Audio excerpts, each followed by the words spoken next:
Et bonsoir les in, bonsoir les uns, moi c'est Valentin Després, je suis tout à fait honoré de vous retrouver pour cette deuxième émission Demain le Monde. Si l'actualité vous déprime, que vous avez l'impression que la planète brûle et que la plupart des gens détournent les yeux, si vous trouvez ça anormal que les grandes fortunes de ce monde captent toujours plus de richesses alors que la pauvreté monte en flèche, et si vous pensez malgré tout qu'essayer de lutter à votre échelle contre ces fléaux ça a du sens, alors j'ai une bonne nouvelle pour vous, vous êtes au bon endroit parce qu'ici on ne se résigne pas.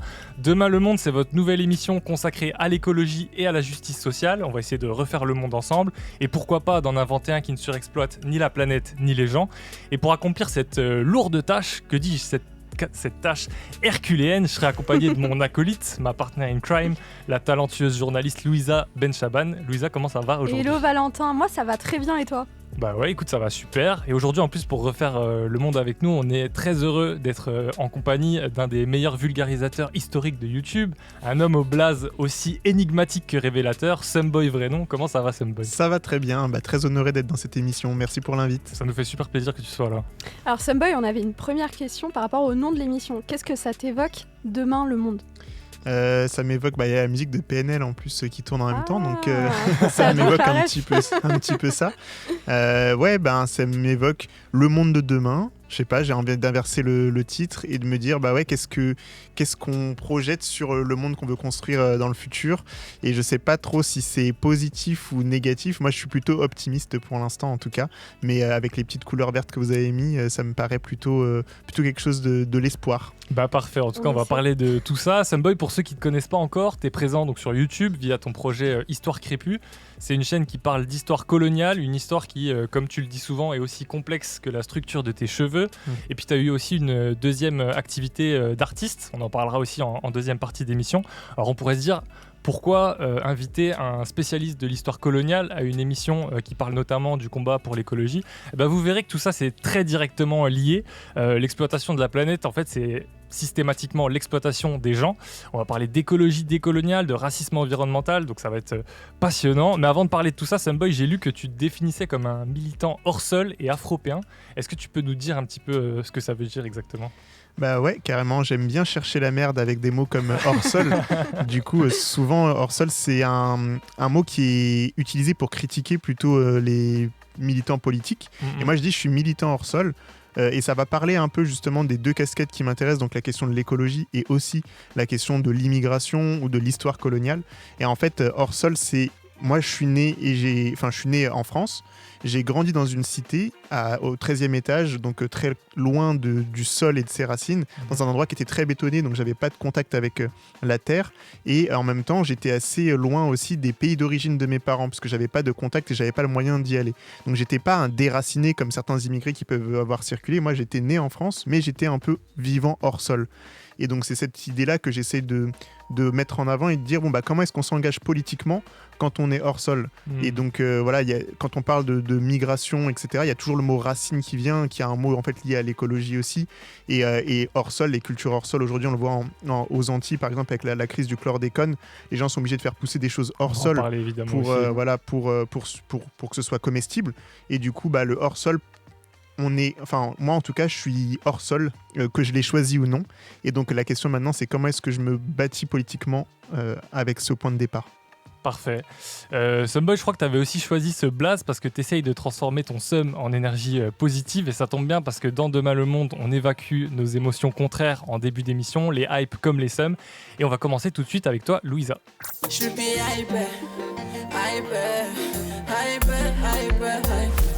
Et Louisa, je crois que tu as été hypée par une initiative qui nous vient tout droit du Burkina Faso. C'est ça, alors le Burkina se bat actuellement contre le plastique parce qu'il n'y a pas très longtemps, un projet de loi est passé pour lutter contre justement tous les emballages sous toutes les formes, donc les sachets plastiques à usage unique ou même qu'ils soient biodégradables ou pas du tout. Et c'est une vraie question là-bas parce qu'au Burkina Faso, y a une vraie souffrance par rapport à ce plastique. Déjà, ce plastique, évidemment, il se retrouve dans la nature une fois qu'il est jeté par ceux qui l'utilisent, et finalement, ça va se retrouver dans l'alimentation des animaux. C'est vrai que ça a causé la mort d'une grosse partie du cheptel burkinabé. Et aussi, tout simplement, c'est une grosse pollution. Ça a un impact direct sur la biodiversité et sur les conditions de vie des Burkinabés surtout. Et ce plastique, il se transforme aussi en microplastique. Et le microplastique, ça finit dans l'eau, dans les cours d'eau. Et pour rappel, chaque minute dans le monde, il y a quand même l'équivalent d'un camion de poubelle qui est déversé dans l'océan. De plastique, c'est effrayant comme stat. Quand je l'ai vu, j'ai vite fait. Donc, créer des lois et surtout les faire appliquer, c'est une vraie solution pour fermer le robinet. Et il y a d'autres pays en Afrique qui l'ont déjà fait. Il y a par exemple le Kenya qui est assez dur sur la question. Ouais, c'est important de rappeler que ce genre d'initiative, ça vient pas tout le temps d'Occident, ça vient d'autres pays, enfin d'autres continents aussi, notamment d'Afrique en l'occurrence. C'est ça, alors d'ailleurs, si on parle d'Afrique, le continent est extrêmement exposé au dérèglement climatique alors qu'il est responsable que de 4% des émissions de CO2 globales. Donc voilà, c'est pas si énorme que ça quand on voit le monde, quand on dézoome. Et si on revient sur cette question des déchets, il a même été question à un moment qu'on envoie les déchets qu'on utilise, enfin du moins qu'on peut pas recycler en Europe et en Amérique, en Afrique directement, parce qu'avant ça on les envoyait en Chine jusqu'en 2018. Le pays a dit stop, il en avait marre, il croulait sous le problème. Il y a d'autres pays d'Asie qui ont récupéré la problématique. Finalement, c'était trop dur à gérer. Donc voilà, il a été question de l'envoyer en Afrique, mais il y a des États et puis des ONG aussi qui se sont alliés pour dénoncer une forme de colonisation par les déchets. Donc c'est cette lutte contre le plastique, elle est globale, ça concerne absolument tous les pays du monde, mais c'est bien de voir des initiatives comme celle du Burkina. Someboy, est-ce que tu es hypé aussi par cette initiative? Ouais, carrément. Après, je sais qu'il y a quand même, je crois que c'est au Ghana, si je me trompe pas, où il y a vraiment des énormes montagnes de déchets, mais pas forcément, pas forcément plastique justement.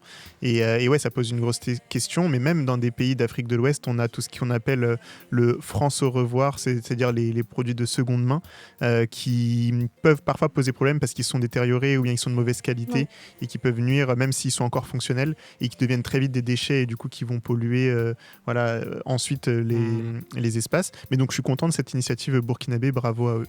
C'est ça, on valide. Et donc toi Val, je crois que tu voulais nous parler d'un truc qui t'a bien mis le seum il n'y a pas longtemps. Et moi j'ai trop le seum depuis que je suis né. Ouais, l'équipe, moi il y a un truc qui m'a foutu le seum récemment, et encore une fois c'est surtout parce qu'on n'en parle pas. À la volée comme ça, c'est quoi le truc le plus lourd et volumineux que vous ayez déménagé dans votre vie? Une armoire, je sais pas, un truc comme ça sûrement. Ouais, moi c'était aussi une bibliothèque. Une bibliothèque. Bon en Indonésie, ils vous ont battu très très largement. Eux, ils sont carrément en train de déménager leur capitale, Jakarta. C'est vrai que quand on parle du dérèglement climatique, on parle parfois de la montée des eaux, mais on peut avoir tendance à se dire on a le temps. Et ben en fait non, à Jakarta, donc la capitale de l'Indonésie, je rappelle quand même 11 millions d'habitants intramuros, c'est 30 millions pour la métropole. À titre de comparaison, Paris c'est 2 millions. Et ben ils ont déjà les pieds dans l'eau. Et ils ont essayé justement de construire des digues ou des choses comme ça avant ça? Ouais, alors ils avaient essayé de construire des murs de plusieurs mètres de haut pour protéger, mais évidemment face à la nature, le truc est chaos de fou. Donc là, ils sont en train de construire une nouvelle capitale, Nusantara, et l'Indonésie, elle présente cette capitale comme vraiment la nouvelle ville verte avec priorité aux mobilités douces, aux piétons, aux cyclistes. Il y a des petits îlots de forêt entre les bâtiments. Donc sur le papier, c'est plutôt enthousiasmant. Mais Ouais, après j'imagine que tout ne va pas se passer comme prévu, c'est ça. Les travaux déjà ils ont pris du retard et puis surtout ça pose énormément de problèmes écologiques. Faire sortir une ville de terre, ça se fait pas comme ça. Il y a d'énormes quantités de béton, d'acier, de produits chimiques qui sont nécessaires. Et puis il y a aussi beaucoup de déforestation sur l'île de Bornéo, qui est le dernier refuge des orang-outans pour construire cette ville. Donc voilà, si vous voulez creuser un peu cette actu, il y a nos confrères de chez Brut qui ont fait un très bon doc nature sur le sujet. En tout cas, moi ça me fout bien le seum parce qu'on parle quand même de déménager une capitale de 11 millions d'habitants à cause du dérèglement climatique et on n'en parle nulle part. Alors qu'en France, par exemple, on va aussi être concerné. Il y a 17 millions de personnes qui sont concernés par la montée des eaux. Il y a des grosses villes comme La Rochelle ou Narbonne qui sont aussi menacées et qui pourraient être partiellement englouties d'ici 2050. Donc c'est demain quoi. Toi, Someboy, t'avais entendu parler de cette actu de... Ouais, j'en ai carrément entendu parler et je me disais c'est incroyable. Déplacer une capitale, c'est vraiment une dinguerie. Le nombre de gens, enfin je connaissais pas la population totale, mais c'est vraiment grave. Et moi ça me fait penser... pour connecter avec l'histoire coloniale, à le fait que l'Indonésie, ça a été une colonie néerlandaise qui est un des pays dont on oublie qu'il a été une grande puissance coloniale en fait.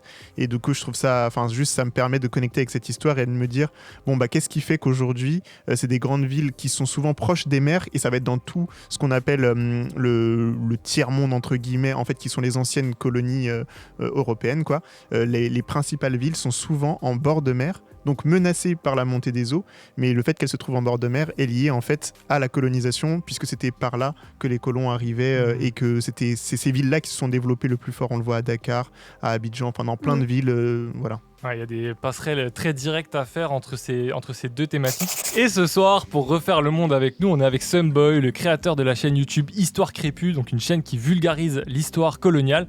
Pour commencer, Sunboy, est-ce que tu peux nous expliquer un peu d'où vient cet intérêt pour la question coloniale, pour l'histoire coloniale ? Est-ce que c'est parti d'un questionnement intime autour de tes propres origines ? Ouais, en fait, déjà, à la base, je suis passionné d'histoire. Donc je suis le genre de personne qui va regarder des trucs sur les chevaliers, la Seconde Guerre mondiale et tout. Et en fait, on en a vu beaucoup et tous les ans, tu as plusieurs films sur la Seconde Guerre mondiale, tu as des documentaires, tu as plein de choses. Et à un moment, j'habitais en Chine pendant 1 an. Et là, je me suis rendu compte à quel point j'étais français. Moi, j'avais grandi dans une cité en région parisienne et tout. Je m'étais toujours considéré comme une sorte d'étranger, tu vois, un peu d'immigré et tout. Et là, je me suis rendu compte que j'étais français et je me suis dit, mais en fait, pourquoi mes parents ils sont venus dans ce pays ? Pourquoi est-ce que j'habite dans ce pays, la France, et pourquoi est-ce que je me considère comme un étranger alors que je suis né ici ? Et donc là, il a fallu que je comprenne un petit peu l'histoire de ma famille et l'histoire des gens qui m'entouraient. Et l'histoire de même les lieux où j'habitais. Pourquoi est-ce qu'on était dans ces cités tous réunis comme ça ? Et là, j'ai creusé dans l'histoire coloniale. Et effectivement, la vie de ma famille, elle est hyper liée à l'histoire coloniale. Et pour comprendre qui je suis, j'ai absolument besoin de comprendre cette histoire. Et je pense qu'il y a des gens qui se disent « Ah, l'histoire coloniale, c'est pour, je sais pas, remuer la merde un petit peu, cracher sur la France ou je sais pas quoi. » Mais non, en fait, l'histoire coloniale, moi, c'est mon histoire. Et je pense que c'est l'histoire de beaucoup d'entre nous en France. Et on est obligé de la regarder en face si on veut penser le monde de demain, justement. Et la période coloniale, c'est vrai que c'est une période extrêmement sombre de l'histoire. Quand tu as commencé à te renseigner là-dessus, comment tu as géré pour pas te laisser atteindre forcément ? Moi, en fait, comme je suis passionné d'histoire, disons que je projette pas forcément beaucoup de morale sur l'histoire, tu vois. Je me dis, ok, c'est ce qui s'est passé. Et le plus important, c'est qu'il faut qu'on comprenne ce qui s'est passé, comment ça a pu se passer, pour apprendre justement pour demain et pour se dire comment on refait pas les mêmes erreurs. Donc il y a des choses qui sont assez violentes, mais que je prenais en fait comme des enseignements toujours. Et même surtout la complexité de cette histoire, parce que c'est pas une histoire qui est, on va dire, bichromique, tu vois, genre c'est pas une histoire très manichéenne. Ouais. En fait, c'est une histoire très complexe, parce que pour que la colonisation soit possible, il faut qu'il y ait des gens sur place qui coopèrent. Mais les gens, ils coopèrent pourquoi ? Parce qu'il y a un degré de violence qui est gigantesque et qu'ils ont peur pour leur vie. Enfin, il y a plein de choses qui nous aident à comprendre aussi ce qu'on vit aujourd'hui. Donc moi, quand je regarde l'histoire coloniale, après c'est peut-être mon tempérament aussi, je suis pas du tout détaché. Mais j'essaye d'en apprendre le maximum. Et je me dis, il y a des gens qui sont morts, par exemple, dans des massacres. Enfin, j'étudie beaucoup les massacres coloniaux, des choses comme ça. La meilleure manière de leur rendre hommage, c'est de vraiment comprendre comment ça s'est passé et de raconter leur histoire. Mais ça, je trouve que c'est très fort. Moi, quand je regarde tes vidéos, je trouve que tu arrives à rester, je sais pas si froid c'est le mot, mais en tout cas très factuel. Et du coup, ça donne encore plus de puissance à ton travail. Aujourd'hui, sur Histoire Crépue, il y a quand même 150 000 personnes qui te suivent sur YouTube. Sur Instagram, c'est presque 180 000. Ouais. Est-ce que tu t'attendais à ce que ça prenne autant d'ampleur ? Est-ce que tu pensais que les gens allaient s'intéresser comme ça à l'histoire coloniale ? Alors, j'avoue que je pensais pas que ça irait aussi vite. Aujourd'hui, on a en tout 500 000 abonnés sur les différentes plateformes. On est aussi sur TikTok, Twitch et X. Et en fait, Twitch beaucoup aussi, c'est vrai que je ne l'ai pas précisé. Ouais. Mais... Et en fait, le truc, c'est que moi, quand j'ai commencé, j'avais lancé une chaîne YouTube en me disant, en 1 an, si j'ai 10 000 abonnés, un peu des fans d'histoire et tout, ce sera super. Et c'est tombé pendant le confinement. Il y a eu George Floyd qui a été tué par la police américaine. Et là, il y a eu, j'ai fait des vidéos qui ont vraiment résonné avec l'actualité. Et donc, c'est plutôt sur Instagram que ça a pris 30 000 abonnés en quelques jours sur Instagram, alors que je pensais pas du tout investir cette plateforme. Et là, comme ça, la chaîne a eu un peu de crédit, en fait, et est montée au fur et à mesure des années. Donc, ça fait 4 ans qu'elle existe. Aujourd'hui, on a 500 000 abonnés. Et je me dis, en fait, quand moi, j'ai lancé la chaîne, j'avais besoin de comprendre ma propre histoire, et je me disais que ça allait résonner avec d'autres personnes, parce qu'on est trop nombreux et nombreuses, et que ce soit des personnes racisées ou des personnes blanches, beaucoup de gens ont leurs parents qui ont été en Algérie, ou il y a des traumas très forts, pas qu'en Algérie, à Madagascar, aux Antilles, peu importe. Et donc je me disais forcément ça va résonner auprès d'un très large public, et ça va ouvrir des discussions intergénérationnelles et tout. Et donc je comprends que ça résonne. et j'en suis content, mais je pensais pas que ça irait aussi vite et aussi fort. En tout cas, aujourd'hui, ça brasse bien plus loin que juste les fans d'histoire. Ouais. En tout cas, merci beaucoup de faire ce que tu fais, parce que l'histoire coloniale, tu le disais, c'est pas forcément ce qu'on étudie le plus à l'école, de loin pas. Et pourtant, cette histoire, elle explique pas mal de problèmes sociaux qu'on a aujourd'hui. Et c'est important de s'armer intellectuellement pour les comprendre, surtout quand on a des ministres qui veulent nous faire croire, je cite, que la colonisation, ce sont aussi des heures qui ont été belles. Ouais. Et justement, en parlant de ministres, comme aujourd'hui, ils préfèrent parler d'immigration et de baisser les dépenses du service public plutôt que de résoudre la crise en Martinique ou amorcer une vraie transition écologique, on s'est dit qu'on allait te proposer, Someboy, de constituer ton propre gouvernement.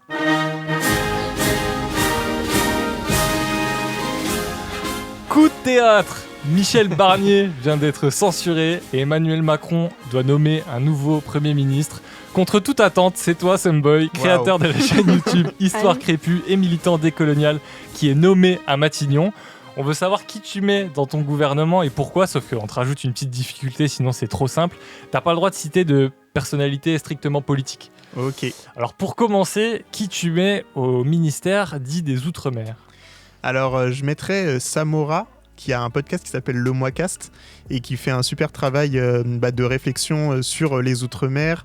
Il a fait une série une série de podcasts qui s'appelle Casse-Code, dans lequel il a interviewé plusieurs militants indépendantistes antillais. Et vraiment, il fait des Twitch tous les jours. Il se donne vraiment comme un ouf, quoi. Okay. Donc, moi, je mettrais Samora, Le Moicast.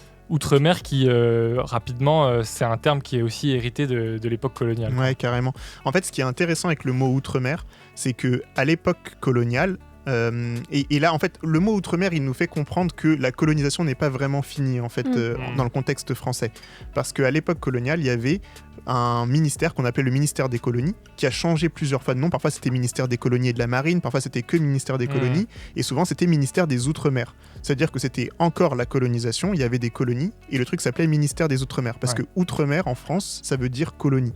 C'est la même chose. Et simplement, au moment où il y a eu la majorité des indépendances, on va dire la décolonisation, entre guillemets, de la majorité des colonies françaises, on a gardé ce nom Outre-mer, et certaines colonies sont restées et ont été départementalisées. Et donc ça va être le cas de la Guadeloupe, de la Guyane, de la Nouvelle-Calédonie, etc. Mais il faut bien comprendre que ça reste quand même des colonies. Elles font partie des plus vieilles colonies françaises, et dans tout ce qui a lien aux colonies, ces territoires sont des colonies françaises. Et c'est juste qu'aujourd'hui, on essaye de déconnecter le mot Outre-mer de colonie, mais en fait, c'est un synonyme. Et même le fait de dire Outre-mer aujourd'hui, ça nous rappelle qu'il y a aussi une métropole, et donc ce rapport colonial n'est pas du tout mort. Et c'est pour ça qu'il y a encore aujourd'hui des indépendantistes qui se battent, et notamment en Kanaki. Okay. Et qui tu mettrais maintenant à la transition écologique ? À la transition écologique, je mettrais Souba Brunel, qui est militante aussi au sein d'un collectif qui s'appelle Les Impactrices, et qui parle vraiment de cette question de l'écologie, comment est-ce qu'on pense le monde de demain, justement, sans reproduire toutes les injustices sociale et de consommation, de production qui nous emmène dans la catastrophe écologique dans laquelle on est en train de vivre. Et elle fait vraiment ce lien entre les modes de production actuels et la catastrophe écologique. Souba Brunel, Les Impactrices. Et puis tu as un dernier ministère, qui tu mettrais à l'économie ? À l'économie, je mettrais Mariemta Moussanang, qui a fait un podcast qui s'appelle Afrotopique, et dont toute l'idée, c'est de repenser la modernité depuis les territoires qui ont le mieux résisté à la modernité. Et ça va être notamment, elle travaille sur l'Afrique de l'Ouest notamment, mais ça peut être en fait tout ce qu'on appelle le tiers-monde, qu'elle voit comme des territoires qui ont résisté à ce capitalisme. En fait, c'est pas des territoires qui ne se sont pas développés, mais plutôt qui ont des stratégies de résistance dont on peut s'inspirer pour penser le monde de demain, justement. Un vrai gouvernement de podcasteurs, mais c'est cool, on a des bonnes recos. Après, j'ai encore plein de noms, et je pense à Malcolm Ferdinand, à plein d'autres personnes, mais bon, voilà. On va parler de lui aussi dans un instant. Et ça serait quoi, justement, les 3 chantiers prioritaires de ce tout nouveau gouvernement ? Moi je dirais bien sûr l'histoire coloniale, enseigner l'histoire coloniale. Pour moi c'est vital pour, au lieu de faire des trucs sur l'immigration et tout, déjà une bonne compréhension de l'histoire coloniale, ça nous permettrait de repenser totalement différemment la manière dont on vit en société aujourd'hui en France. je dirais la santé mentale, mais ça a été justement dit, le ministère Barnier a essayé de mettre ça en grande cause, mais je ferais mieux que lui. Voilà, la santé mentale qui est très importante, je pense, à mettre en avant. Et je dirais, là, j'ai envie de dire la lutte contre le chlordécone, en quelque chose qui soit fait concrètement sur le chlordécone. Voilà. Et vous écoutez toujours Demain le Monde, l'émission dans laquelle on refait le monde et où on essaye humblement d'en inventer un qui ne surexploite ni les gens ni la planète. Je suis toujours avec ma gossure, Louisa Benchaban. Et aujourd'hui, pour cette deuxième émission spéciale, on est avec Someboy, le cerveau derrière la chaîne YouTube Histoire Crépue.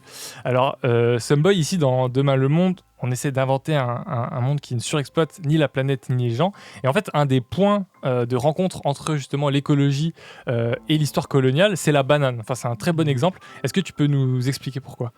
Alors la banane, alors je suis pas le plus grand spécialiste de la banane, mais je pourrais en parler un petit peu. J'ai un autre produit sur lequel je suis encore plus calé et qui m'intéressera de parler après. Mais la banane, en fait, c'est donc un fruit qui pousse notamment, ce qu'on consomme en France, il y en a beaucoup qui vient des Antilles en fait françaises, donc qui est, comme on l'a dit tout à l'heure, une colonie encore. Et pour produire de la banane, en fait, on a utilisé pendant longtemps des pesticides, alors qu'on savait, donc c'est un pesticide qui s'appelle le chlordécone, alors qu'on savait à quel point il était toxique pour les terres. Et donc on l'a utilisé sur des îles, donc Martinique, Guadeloupe, et ça a pollué pour des années et des années, donc des centaines d'années, les sols. Et tout ça pourquoi ? En fait, pour pouvoir produire ces bananes qu'on importe ici en France, pour la métropole, voilà, qui ne sont même pas forcément consommées beaucoup sur place. Et donc il y a une façon de les faire pousser, donc elles mûrissent aussi un petit peu dans le trajet. Enfin voilà, il y a tout un fonctionnement de la banane qui est assez particulier. Et donc ouais, la banane, c'est peut-être le fruit qui nous rappelle à quel point le mode de fonctionnement colonial est toujours présent et actif en France.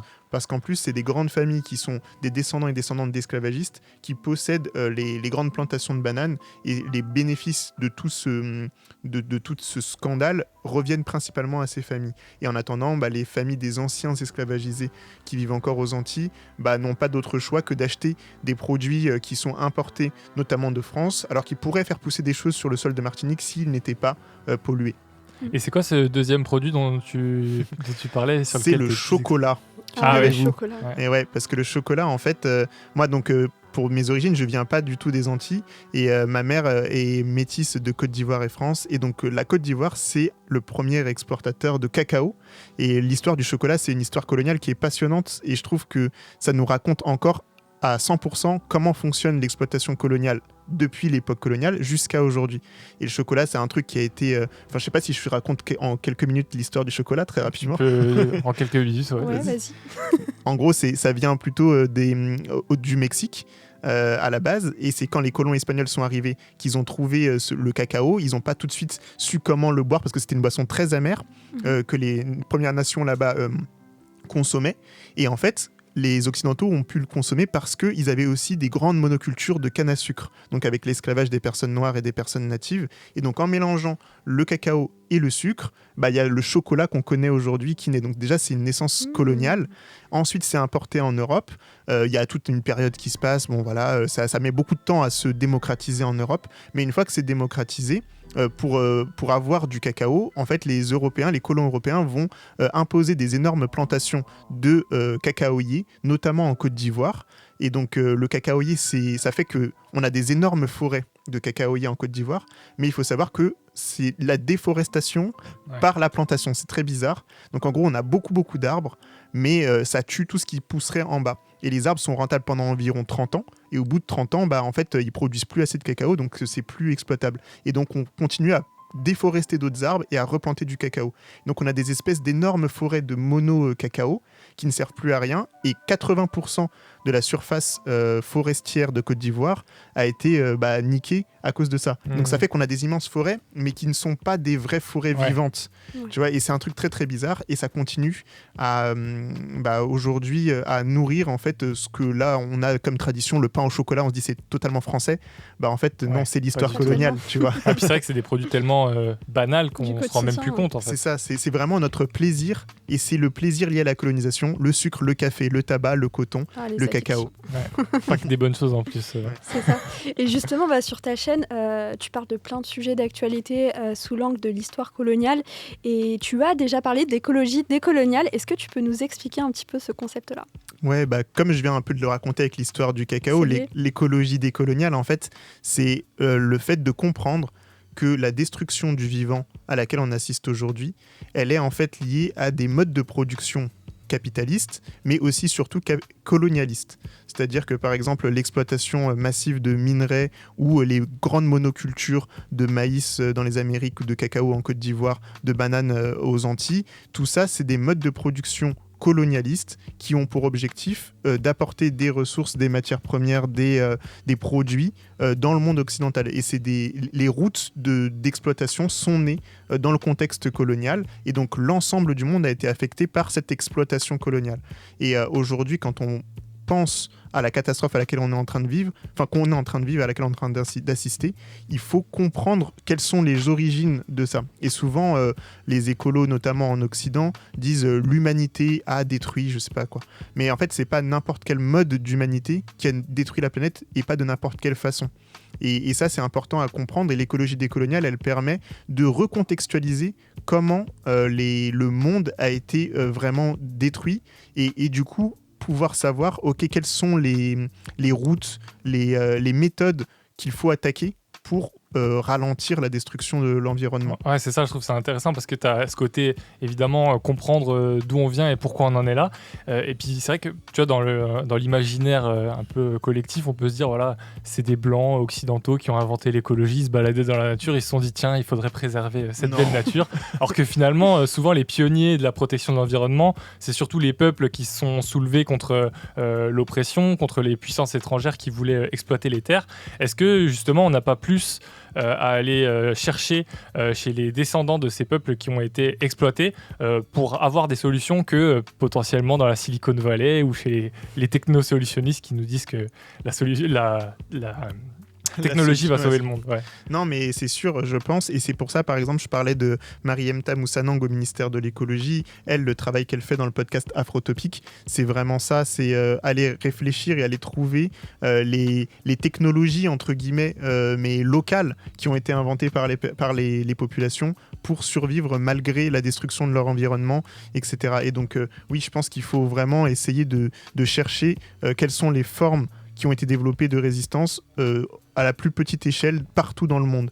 Et l'autre truc que tu disais par rapport à la protection de l'environnement, qui est portée principalement par des personnes blanches aujourd'hui dans le monde, c'est les plus visibles en tout cas sur cette question, c'est aussi dû parce qu'il y a ce qu'on appelle le colonialisme vert, il y a plein de choses qui sont liées à ça, mais c'est aussi dû à la facilité de circulation et au privilège des personnes blanches dans un monde post-colonial qui peuvent se retrouver en Afrique pour aller dire on va protéger telle partie du Kenya parce que tu as un visa de ouf qui est dû au fait que ton pays c'était l'Angleterre, ancienne puissance coloniale, et parce que tu as la monnaie, parce que en fait voilà, tout ça c'est aussi lié à la protection du climat. Souvent, en tout cas ceux qui capitalisent sur la protection du climat sont souvent aussi des héritiers de privilèges coloniaux. Mais on voulait aussi donner la parole à d'autres personnalités, d'autres figures du combat, notamment pour l'écologie, pour préserver l'habitabilité de notre planète tout simplement. On voulait aussi tendre le micro à des gens qui sont un peu moins sous le feu des projecteurs, mais qui changent les choses à leur niveau dans leur secteur. C'est l'heure d'écouter notre bifurqueur du jour. Vous n'êtes pas les seuls à trouver qu'il y a quelque chose qui cloche. Nous avons décidé de chercher d'autres voies, de construire nos propres chemins. Vous pouvez bifurquer maintenant. Ne nous appelle-t-on pas les bifurqueurs ? Et aujourd'hui, Louisa, tu es allée à la rencontre de Camille, ancien tatoueur devenu floriculteur. C'est ça, alors Camille a 37 ans, il s'est installé il n'y a pas très longtemps dans l'Aude, pas loin de Toulouse, avec sa famille pour faire de l'agriculture biologique. Avant ça, il a eu une vie pro assez riche, il s'est formé d'abord à l'art, il a vécu en Australie où il a découvert l'agriculture mais aussi le tatouage et finalement il décide de devenir tatoueur. Sa passion jusqu'à ce que le désir d'être ultra utile pour la société le submerge. J'avais besoin d'avoir l'impression de faire partie des solutions, faire ma part des choses. C'est ce qu'on dit aussi souvent avec ma compagne, c'est qu'on fait notre part. C'est la théorie du colibri, quoi. Si tout le monde fait sa petite part à sa petite échelle, on fait avancer les choses, quoi. Et donc il faut incarner ce changement qu'on voudrait voir dans la société. Il faut l'incarner pour pouvoir le régir en exemple un peu, quoi. Alors sa prise de conscience, elle commence chez lui où il faisait très attention à polluer le moins possible, alors qu'au travail c'était différent, en tant que tatoueur c'était trop compliqué de le faire. Il y avait une espèce de dissonance entre à la maison, on essayait on faisait nos courses en vrac, on n'achetait plus de sopalin, on s'essuyait avec des torchons et on essayait de tendre vers du zéro déchet. Et au boulot, j'étais obligé d'être sur les réseaux sociaux quasi en permanence pour faire ma com. Et en plus de ça, je faisais énormément de déchets, quoi. Alors, avec sa compagne, ils enchaînaient les manifs et à chaque retour, ils voyaient que pas grand-chose ne changeait. Pour lui, la solution, ça a été de changer de vie carrément. Il plaque tout avec sa compagne Cécile et leurs enfants pour aller dans l'Aude et prendre un nouveau départ plus proche de la Terre. Et ça a totalement changé sa vie. J'ai l'impression d'avoir trouvé ce sens. J'ai rempli, en tout cas, cette case de mon cerveau qui m'a appelé à trouver du sens. Cette case de vide qu'on avait, on l'a comblée. Et j'ai l'impression d'avoir trouvé du sens et j'ai l'impression que ce qu'on fait, on est dans le bien, on est dans le vrai, on est dans quelque chose qui amène et du bonheur et de l'emploi local et de la régénération des sols. Enfin oui, oui, j'ai l'impression qu'on a trouvé notre voie. Alors c'était pas sans sacrifice, on le sait, l'agriculture c'est un secteur en crise et pourtant il est bien plus heureux qu'avant. Avant, je gagnais beaucoup plus, mais je dépensais beaucoup plus aussi, parce que j'avais pas du tout le même rythme de vie, mais parce que c'était aussi peut-être une recherche incessante de satisfaction. Enfin, moi, c'était combler des manques. On consommait, j'achetais des paires de baskets et des casquettes pour juste remplir le vide qu'il y avait dans ma vie, parce que il n'y avait pas de sens ailleurs, quoi. Aujourd'hui, je vis très bien avec un quart de ce que je gagnais avant, même pas. Alors si certains veulent se lancer aussi, tout quitter pour être plus proche de la Terre, il y a plein d'aides qui existent et c'est d'ailleurs ce qui a permis à Camille de traverser les épreuves du début. Il faut s'accrocher. Nous, pendant longtemps, on voyait ça comme un grand escalier sans fin avec des marches immenses à gravir et heureusement qu'il y a justement ces associations et ces aides à droite et à gauche pour pouvoir s'accrocher et toujours continuer à monter. Mais c'est quand même un parcours laborieux, quoi. Aujourd'hui, s'installer agriculteur quand on n'est pas issu du milieu agricole, ça reste laborieux, ça reste un parcours un peu complexe, mais qui est vraiment pas insurmontable. Alors vous pouvez suivre Camille et sa compagne sur leur compte Insta Ferme l'odeur de la pluie. Si vous êtes près de Toulouse, sachez que vous pouvez aussi les croiser sur certains marchés. Trop bien. Someboy, ça t'inspire ce parcours de bifurqueur ? Ouais, c'est pas mal. Moi-même, j'essaie de me rapprocher, de sortir en tout cas des grandes agglomérations. Là, actuellement, je suis plutôt sur Clermont-Ferrand, par exemple. Bon, après, ça reste une grande ville quand même, mais voilà, ça me permet d'être un peu plus proche de la terre parce que je peux y être plus rapidement. Et ouais, c'est quelque chose que j'ai pas eu la chance d'avoir en ayant grandi en région parisienne dans des conditions précaires. Donc ouais, ça m'inspire. Et ça fait du bien. Ça fait du bien. Parfait. En tout cas, Someboy, je te propose de continuer de parler de reconversion, d'initiative, de se projeter surtout. Vous écoutez toujours Demain le Monde, vous êtes au bon endroit. Demain le Monde avec Valentin et Louisa. Move. Alors, si demain le monde se transformait, Someboy justement, puisqu'on parlait de bifurqueur, si nos jobs devenaient beaucoup moins utiles, s'ils disparaissaient, toi, si tu devais te reconvertir, vers quoi tirer spontanément ? Est-ce que ça serait plutôt l'agriculture, l'artisanat ou autre chose ? Waouh, c'est une question difficile. Moi, la particularité, c'est que mon job, il est déjà très flexible. En fait, j'apprends des choses et je les transmets aux autres. Donc, je crois que je resterai dans ça. En fait, c'est pas un job qui peut souffrir vraiment d'une crise parce qu'on a toujours besoin de transmission. Et peu importe l'état du monde, on a besoin de personnes qui peuvent raconter ce qui s'est passé précédemment et essayer de transmettre des connaissances aux autres. Donc, je pense que je resterai dans ça en vrai. Rien de manuel du coup. Non, j'avoue que je suis pas un super grand manuel. Et si, ouais, mais imaginons... tout brûle, il n'y a plus d'ordi, il n'y a plus de serveur. T'es vraiment obligé de faire autre chose. Bah ouais, mais d'où l'importance de la mémoire. Le plus important, c'est de transmettre le plus vite possible. Compteur, du coup. Ouais, voilà. Voilà. Raconter des choses. Je me baladerais pour raconter des choses aux gens, tu vois. Parce que il manque tout. Le pire, ce serait que ma mémoire parte aussi. Et là, on n'a aucune trace de quoi que ce soit, tu vois. Et là, il faudra faire quelque chose d'autre. Voilà. Someboy, en faisant mes recherches, je suis retombé sur un vieil article de blog que tu avais écrit pour Extinction Rébellion, qui est un mouvement de désobéissance civile écologiste. Et dedans, tu disais « J'ai souvent du mal à m'intégrer dans les milieux écolos très blancs. Et c'est vrai que ça manque parfois de diversité à cet endroit. Comment, à ton avis, on fait pour ramener plus de diversité dans l'écologie et donc plus de justice aussi dans les solutions ? Bah justement, je pense que c'était une des grosses erreurs que j'ai faites moi en allant dans les mouvements écolos en France, c'était de penser qu'on pourrait ramener plus de diversité. Et en fait, aujourd'hui, je pense que c'est pas du tout le cas et que ça va pas fonctionner comme ça. Et parce que il y a des manières, en fait, il y a des intérêts qui sont pas exactement situés aux mêmes endroits. Et c'est comme pour tout ce qui est politique. La raison pour laquelle je pense qu'il y a principalement des personnes blanches dans les mouvements écolos, c'est parce que comment je peux expliquer ça ? Les choses qui les motivent le plus, ces personnes, c'est pas plutôt être la peur de perdre un certain niveau de confort en réalité et de voir des espaces auxquels ils sont attachés être détruits ou transformés. Par exemple, tu penses au village de ta grand-mère, etc. et tu as peur qu'il y ait plus autant de verdure, etc. Ça c'est un vrai affect qui te motive politiquement. Et pour des personnes qui ont grandi, qui sont des personnes racisées, qui viennent d'une immigration, qui ont grandi dans un espace bétonné, les affects ne sont pas exactement les mêmes et du coup c'est pas la même chose qui te motive à t'engager. Et je pense que y a des différences du coup de raisons de s'engager qui font qu'il n'y a pas encore de synchronisation des mouvements. Mais ça ne veut pas dire que les personnes racisées ne s'intéressent pas à l'écologie. Mais ça ne sert à rien d'essayer de les ramener dans des espaces qui ne sont pas ceux qui les vont pas leur parler, activent. quoi, ouais. Voilà, c'est ça. Et par contre, moi, donc, la stratégie que j'ai, c'est plutôt de développer un discours anticolonial, décolonial, de parler de colonialisme, parler de l'histoire de la destruction du monde via ce biais-là. Et là, je pense qu'on peut être... En tout cas, moi, je m'approprie beaucoup plus les questions écologiques via ce biais-là. Et une fois qu'il y aura des écologies décoloniales ou des mouvements écologistes décoloniales suffisamment solides, ils pourront facilement discuter avec d'autres mouvements, tu vois. Et c'est plutôt du dialogue de mouvements, plutôt que d'essayer d'absorber des personnes racisées dans des mouvements blancs. Encore une fois, tu prouves que ça va ensemble, en tout cas. C'est ça.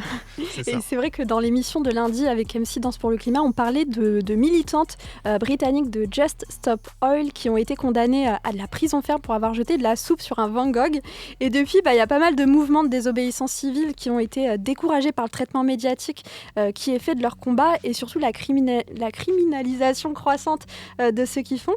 Toi qui as fait partie quand même d'Extinction Rebellion à un moment, comment tu vois le futur du combat pour la protection du climat notamment, t'en parlais un petit peu aussi juste avant. En vrai, je trouve que par exemple ce que font les soulèvements de la Terre, c'est hyper intéressant et hyper bien. Et il y a beaucoup de... je pense que les mouvements sociaux en général, les mouvements de lutte, ils évoluent de toute façon avec le temps et ils s'adaptent à leur époque et à la pertinence. En fait, ce qu'on fait peut être pertinent à un moment donné et ensuite le mode d'action, la tactique d'action peut ne plus être pertinente. Et là, par exemple, des mouvements comme Extinction Rebellion ou le mouvement où les jeunes femmes ont été condamnées, la particularité, c'est que c'est des personnes blanches souvent qui font des actions de désobéissance civile en s'appuyant sur des pensées de la non-violence qui sont les pensées notamment de Martin Luther King ou de Gandhi, qui sont en fait des pensées anti-racistes qui se passent dans un contexte colonial très particulier. Et donc, en fait, il y a une inspiration de ces mouvements, mais la réalité n'est pas du tout la même. C'est-à-dire que les personnes blanches, quand elles font cette action non violente, il y a très peu de chances en général qu'elles soient condamnées, que ça aille si loin. Alors que si c'était des personnes racisées, la violence aurait été beaucoup plus directe. Et là, on arrive à un moment où, effectivement, le pouvoir répressif s'est abattu sur des personnes blanches, comme il se serait abattu sur des personnes racisées. Et du coup, la tactique va devoir évoluer.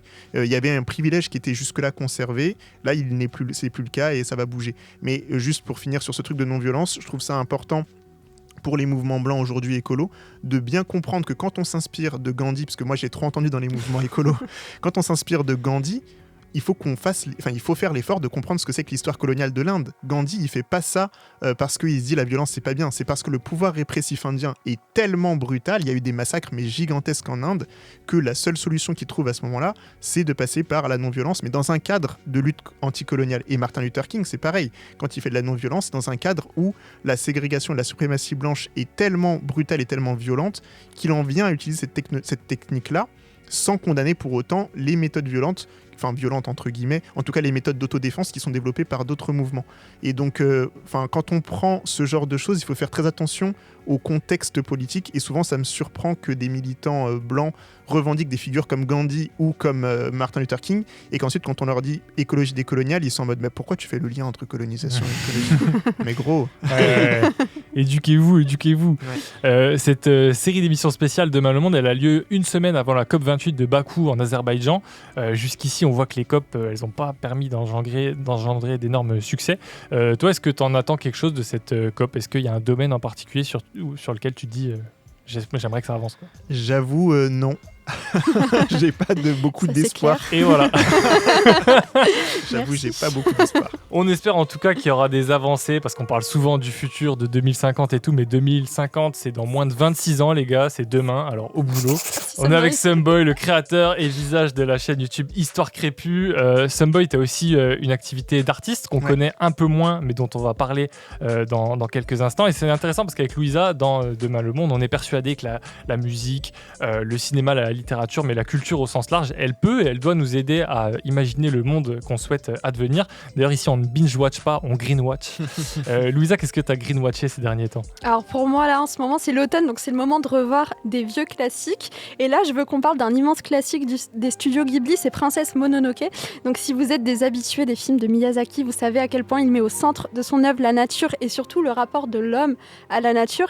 Alors petit rappel de l'histoire, dans le film, tu as le prince d'un village du Japon médiéval qui est infecté par un démon maléfique qui a pris possession d'un sanglier, et pour guérir, il se met en quête de l'esprit de la forêt qui pourrait l'en délivrer. Alors pendant son périple, le prince découvre dans une autre contrée une société qui a ruiné la nature et rongé la forêt pour s'emparer des minerais servant à créer des armes et tuer les esprits de la forêt, ceux que cherche le prince notamment, pour se guérir. Donc dans ce village lointain, les hommes et les femmes sont aussi exploités. Et dans l'histoire, la princesse Mononoke, c'est la gardienne de la forêt peuplée de créatures mythiques, et elle est très très remontée contre les humains qui détruisent leur habitat naturel. Donc dans les films de Miyazaki, ce qu'on peut dire, c'est qu'à chaque fois, ce qu'on retient, c'est que la nature n'est pas une ennemie, mais bien au contraire une alliée. Et bref, dans ces films, Miyazaki crée des imaginaires hyper puissants qui poussent à vouloir agir pour préserver la biodiversité. Je sais pas si vous aussi, vous regardez des Miyazaki. Si, ouais. Ouais. De ouf. Moi, j'adore le château ambulant aussi, et je m'étais déjà fait cette réflexion que c'était hyper peaceful. Et ce rapport à la nature qui est là, présent tout le temps, quoi. Moi, mon préféré, c'est Nausicaa. Ouais. Il y a le film, mais je recommande aux gens d'aller lire le livre. Parce qu'en fait, le film, c'est sympa, mais c'est comme une sorte de bande-annonce du livre. Et le livre est vraiment incroyable. Ça parle à la fois d'écologie, mais aussi de guerre et de géopolitique, en fait. Et un peu de colonisation, mais plein de sujets qui sont passionnants. Moi, très rapidement, mon greenwatching, ce que je voulais vous conseiller de regarder, c'est la dernière vidéo de Léo Urban, un mec qui faisait du parcours. À la base, vraiment, il faisait du parcours de manière très impressionnante à Paris. Il a même grimpé la tour Montparnasse à main nue, évidemment, parce que sinon c'est trop simple. Et là, il a un peu changé de registre ces dernières années. Il est retourné en Andorre, où il grimpe aux arbres. En fait, il a développé ce qu'il appelle la philosophie primale.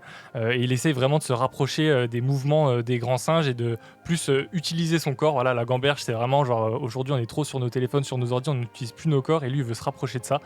Et voilà, c'est pas impossible qu'il fasse un petit tour dans l'émission très rapidement. Voilà, moi je dis ça, je dis rien. En tout cas, voilà, la dernière vidéo de Léo Urban, Princesse Mononoke, c'est ce qu'on vous conseille de greenwatcher aujourd'hui. Oui, c'est ce qu'on vous conseille de greenwatcher aujourd'hui. Et si on va parler de tout ça, vous l'avez compris, c'est parce qu'on pense que la culture, elle peut nous aider à bâtir un monde plus durable, plus vivable pour tout le monde. D'ailleurs, Sumboy, ça y est, on en parle enfin. Tu as aussi une activité d'artiste à côté d'Histoire Crépue. Et tu utilises d'ailleurs beaucoup l'IA pour générer tes œuvres, et l'IA pour le coup sur le plan écologique c'est vraiment un truc qui est hyper critiqué. Éclaté, voilà, sur le fait que ça utilise beaucoup d'énergie, beaucoup d'eau, beaucoup de matière. Est-ce que tu peux nous parler un peu de ton art et de pourquoi tu as choisi d'utiliser l'IA pour ça ?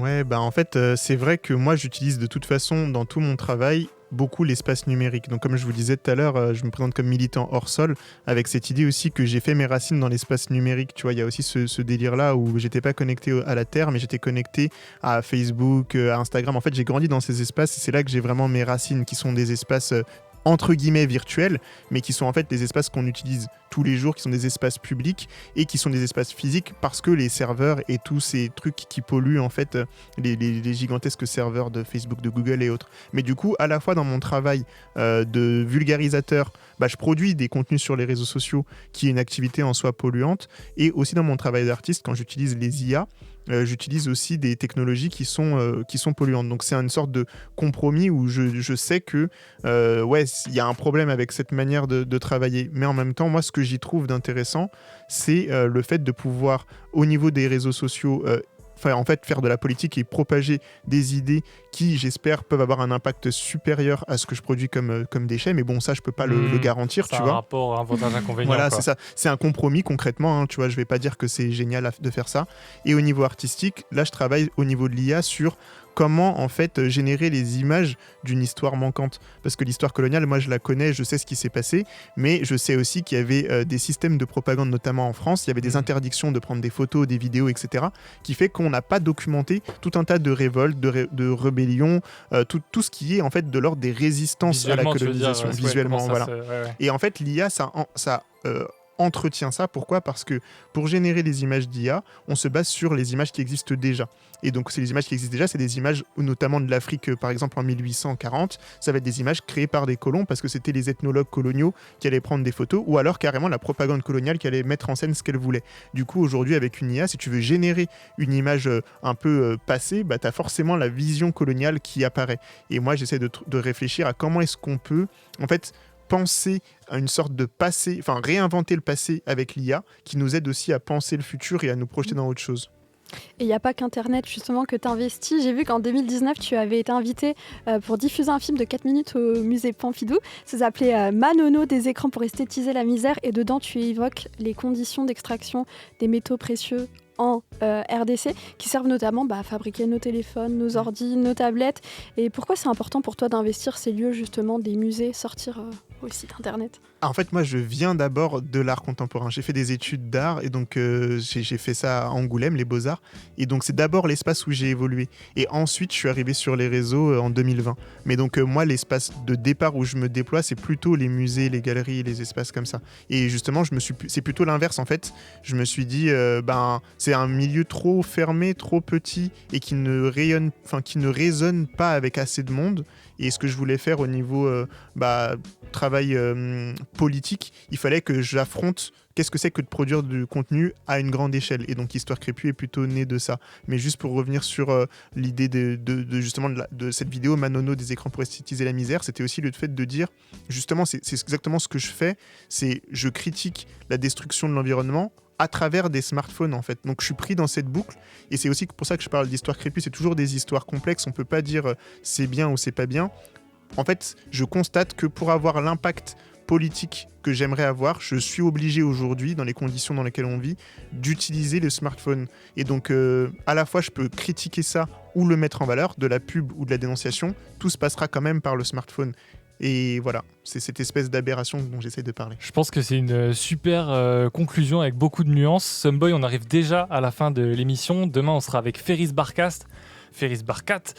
Pour ceux qui ne le connaissent pas encore, sachez que c'est un jeune de 22 piges qui a déjà un CV à faire pâlir Greta Thunberg. Il a cofondé l'asso Banlieue Climat qui vise à sensibiliser les jeunes des quartiers populaires aux problématiques liées à l'écologie. Aujourd'hui, c'est un peu la fierté des nôtres. Il tourne partout pour porter ce combat-là et représenter les jeunes qui ne se sentent pas toujours intégrés dans ces discussions.